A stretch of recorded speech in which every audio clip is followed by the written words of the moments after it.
Imagine comprendre les mots rien qu'en les regardant. Tu sais, c'est facile parce que je vais te montrer leur secret. Allons-y.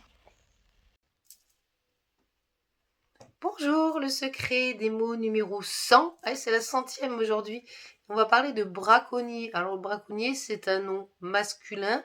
Alors, les origines sont pas très anciennes apparemment et ça viendrait de bracon.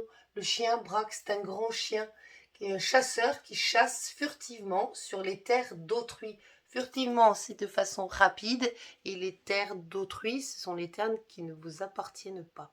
Alors voici la définition d'un braconnier. Le braconnier, c'est une personne qui pratique le braconnage. Donc qu'est-ce que c'est le braconnage? C'est-à-dire qui pratique des activités de chasse, de pêche ou de piégeage quand tu poses des pièges pour attraper les animaux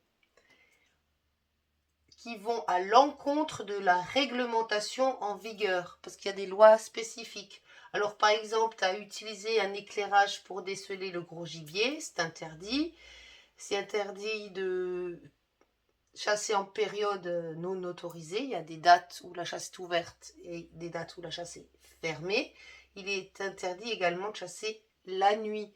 Alors, pour chasser, tu dois avoir le permis de chasse, l'assurance et la validation du bon territoire, parce que tu as le droit de chasser à un endroit, mais pas à un autre, par exemple. Alors aujourd'hui, braconnage, c'est puni de 3 ans d'emprisonnement selon la loi et 30 000 € d'amende. Au Moyen Âge, les peines étaient plus légères selon le gibier attrapé. Et bien, on te demandait de payer en nature, par exemple avec une vache ou un cochon. Voilà, peut-être que le temps, c'était mieux avant. En tout cas, je te souhaite une très belle journée et je te dis à bientôt.